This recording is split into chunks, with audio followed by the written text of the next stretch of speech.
What is a project? You might have heard the working professionals talking. I'm handling that project, I'm handling this project, my project is going to end, a new project is going to come. What is project?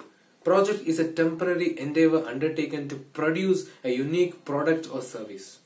It's temporary, means it has a beginning and it has an end. It is unique. A lot of new undertakings might happen and a lot of unfamiliar situations might arise. Projects are smaller units that makes the business of an organization itself.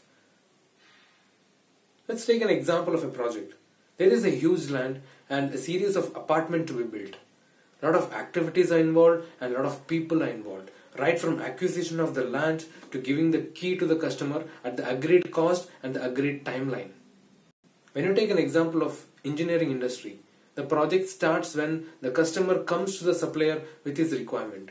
I need a new product to be introduced. These are the specifications and these should be the features.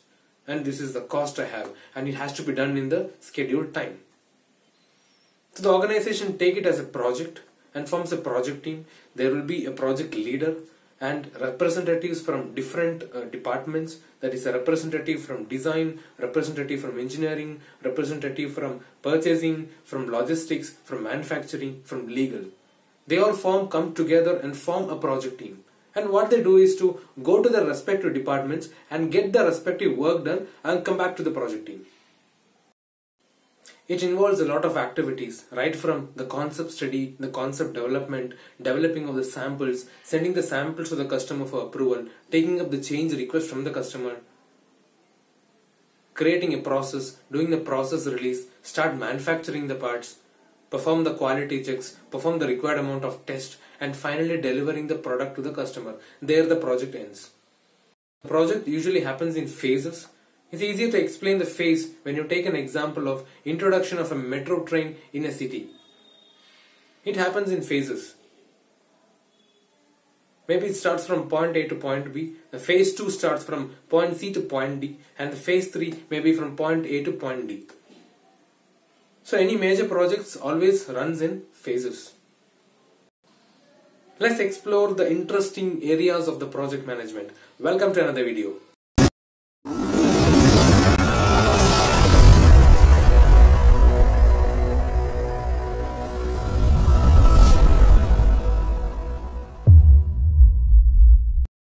When it comes to the organization, there is PMO, Project Management Office, for every organization. It's a central hub managing all the projects of the organization. And under the PMO, there is Portfolio Manager, handling so many dissimilar projects. And under Portfolio Manager, there is a Program Manager, handling so many similar projects, a group of projects. And under that, there is a Project Leader, handling each project. And the project team members. Scope. Defining the scope is nothing but defining the boundary for the project. What should be included in the project and what not. It's important to ensure that all the customer requirements are incorporated within the project scope. And only the amount of work to be done should be captured. Nothing more, nothing less. A scope statement is developed based on the requirements.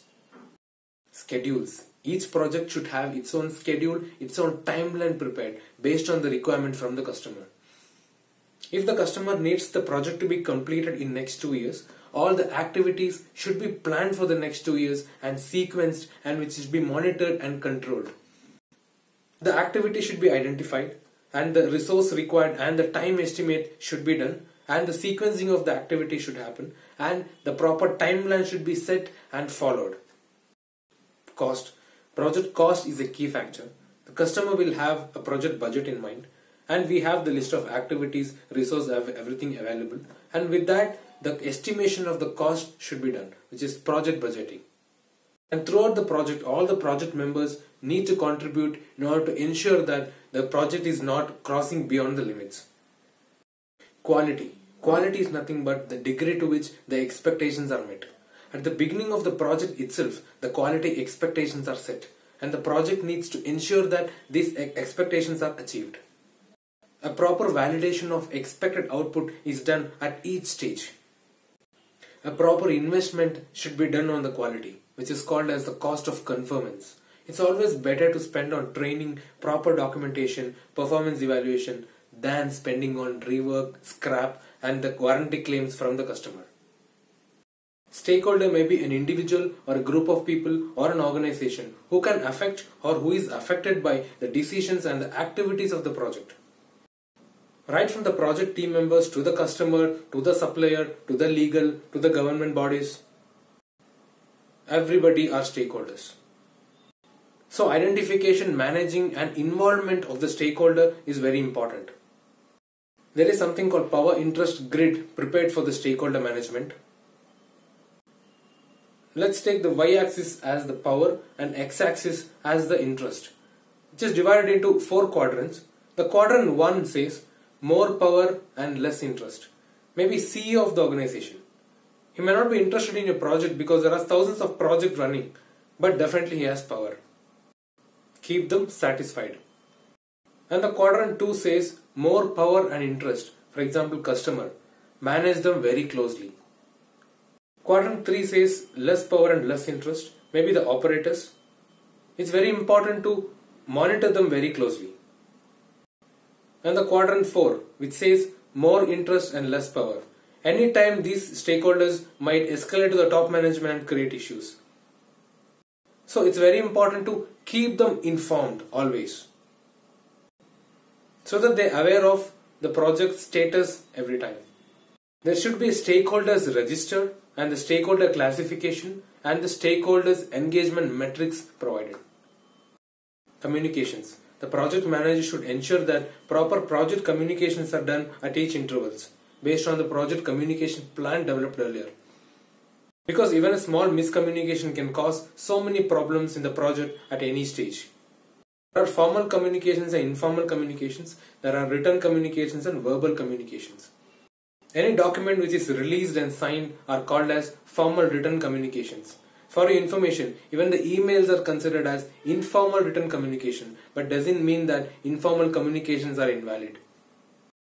Verbal communications are meetings or the announcements. Resource. The project needs to identify, acquire and manage the resource required for the project completion. Resource is nothing but people from different departments to work on the project. Once the resource is identified, a responsibility assessment matrix should be formed. For each activity is listed, who is responsible should be assigned. Whether it is purchasing or design or quality or the supplier. So that in the future, if any confusion comes on the responsibility, this documented information can be referred.